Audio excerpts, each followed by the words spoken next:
Assalamualaikum warahmatullahi wabarakatuh. Perkenalkan, nama saya Dwi Ayu Pariwanda. Saya kelompok 1 angkatan 47 peserta Latsar CPNS Provinsi Kalimantan Utara tahun 2021. Izinkan hari ini saya akan memaparkan tugas kedua mengenai learning journal isu-isu kontemporer.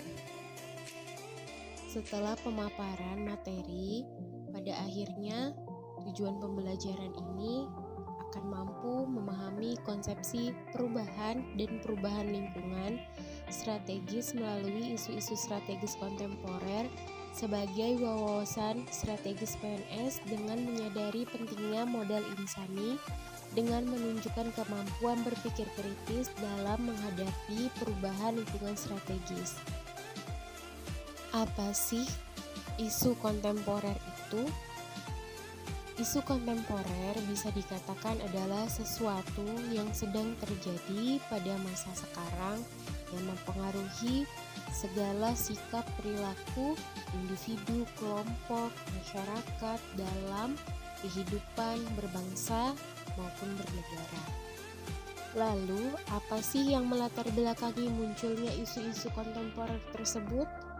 Jadi, ada 4 level lingkungan strategis yang dapat mempengaruhi kesetiaan PNS dalam melakukan tugasnya, yaitu yang pertama, individu, keluarga, atau yang dikatakan family. Yang kedua, masyarakat pada level lokal dan regional, atau yang disebut dengan community culture. Yang ketiga, nasional, atau yang disebut dengan society.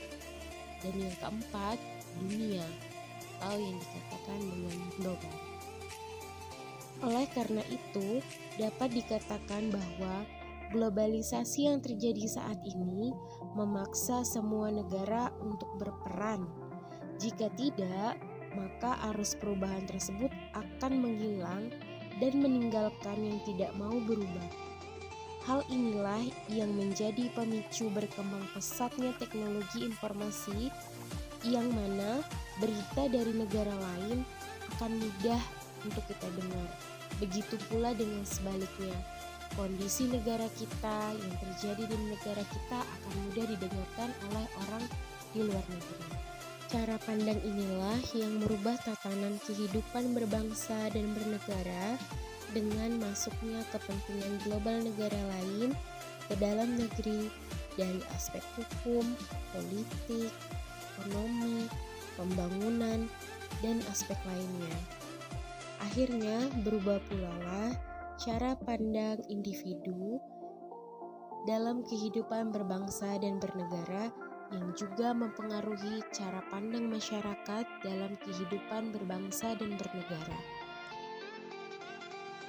Oleh karena itu, pemahaman pertumbuhan dan perkembangan lingkungan strategis pada tatanan makro menjadi faktor utama penambah wawasan PNS, yaitu globalisasi, demokrasi, desentralisasi, dan daya saing nasional.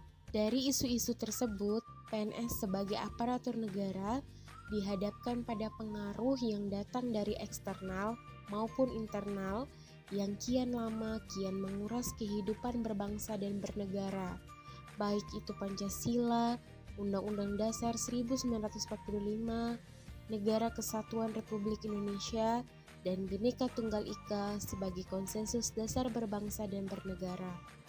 Fenomena tersebut menjadikan pentingnya setiap PNS mengenal dan memahami secara kritis isu-isu tersebut. Maka, yang perlu menjadi fokus perhatian adalah mulai membenahi diri dengan segala kemampuan, kemudian mengembangkan berbagai potensi yang dimiliki dengan memperhatikan modal insani atau manusianya. Modal insani atau konsep modal manusia merupakan suatu bentuk modal yang tercermin dalam bentuk pengetahuan, gagasan atau ide, kreativitas, keterampilan, dan produktivitas bekerja. Sedangkan modal manusia adalah komponen yang sangat penting di dalam organisasi. Manusia dengan segala kemampuannya bila dikerahkan keseluruhannya akan menghasilkan kinerja yang luar biasa. Menurut Anco, tahun 2002 ada 6 komponen dari modal manusia. Yang pertama, modal intelektual. Modal intelektual adalah perangkat yang diperlukan untuk menemukan peluang dan mengelola perubahan organisasi melalui pengembangan sumber daya manusianya. Hal ini didasari bahwa pada dasarnya manusia memiliki sifat dasar curiosity, proaktif, dan inovatif yang dapat dikembangkan untuk mengelola setiap perubahan lingkungan strategis yang cepat berubah. Yang kedua adalah modal emosional. Kemampuan lainnya dalam menyikapi perubahan ditentukan oleh kecerdasan emosional. Setiap PNS pasti bekerja dengan orang lain dan untuk orang lain. Kemampuan mengelola emosi dengan baik akan menentukan kesuksesan PNS dalam melaksanakan tugas. Kemampuan dalam mengelola emosi disebut juga sebagai kecerdasan emosi. Yang ketiga adalah modal sosial. Modal sosial adalah jaringan kerjasama di antara warga masyarakat yang memfasilitasi pencarian solusi dari permasalahan yang mereka hadapi. Rasa percaya, saling pengertian, dan kesamaan nilai dan perilaku yang mengikat anggota dalam sebuah jaringan kerja dan komunitas. Yang keempat adalah modal ketabahan. Ketabahan adalah modal untuk sukses dalam kehidupan, baik dalam kehidupan pribadi maupun kehidupan sebuah organisasi birokrasi. Modal selanjutnya yang kelima yaitu modal etika atau moral.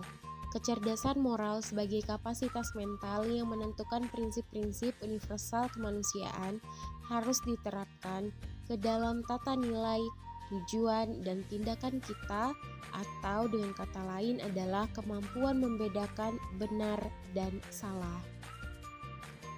Dan modal yang terakhir atau modal yang keenam adalah modal kesehatan, kekuatan fisik atau jasmani. Badan atau raga adalah wadah untuk mendukung manifestasi semua modal insani yang sudah dibahas sebelumnya. Badan yang tidak sehat akan membuat semua modal yang sebelumnya tadi tidak akan muncul secara maksimal. Oleh karena itu, kesehatan adalah bagian dari modal manusia agar dia bisa bekerja dan berpikir secara produktif. Tolak ukur kesehatan adalah bebas dari penyakit, dan tolak ukur kekuatan fisik adalah tenaga atau power, daya tahan atau endurance, kekuatan atau muscle strength, kecepatan atau speed, ketepatan atau accuracy, kelincahan atau agility, koordinasi, dan keseimbangan atau balance. Lalu, apa saja sih isu-isu kontemporer itu? Di antaranya adalah 1. Korupsi, 2. Narkoba, 3. Terorisme atau radikalisme, 4. Money laundering atau pencucian uang, 5. Proxy war, 6. Kejahatan mass communication yang meliputi cybercrime, hate speech, dan hoax. Serta isu yang sedang marak terjadi merupakan pandemi yang masih kita alami sampai saat ini, yaitu COVID-19. Perubahan adalah sesuatu keniscayaan yang tidak bisa dihindari, menjadi bagian yang selalu menyertai perjalanan peradaban manusia. Cara kita menyikapi terhadap perubahan adalah hal yang menjadi faktor pembeda yang akan menentukan seberapa dekat kita dengan perubahan tersebut, baik pada perubahan lingkungan individu atau keluarga, masyarakat pada level lokal dan regional, pada level nasional, dan juga dunia. Dengan memahami penjelasan tersebut, maka yang perlu menjadi fokus perhatian adalah mulai membenahi diri dengan segala kemampuan, kemudian mengembangkan berbagai potensi yang dimiliki dengan memperhatikan modal insani, yang merupakan suatu bentuk modal intelektual, emosional, sosial, ketabahan, etika atau moral, dan modal kesehatan atau kekuatan fisik yang tercermin dalam bentuk pengetahuan, gagasan, kreativitas, keterampilan, dan produktivitas. Cukup sekian penjelasan tugas kedua saya. Mohon maaf apabila ada kekurangan dan salah kata. Semoga bermanfaat bagi kita semua. Akhir kata, wassalamualaikum warahmatullahi wabarakatuh.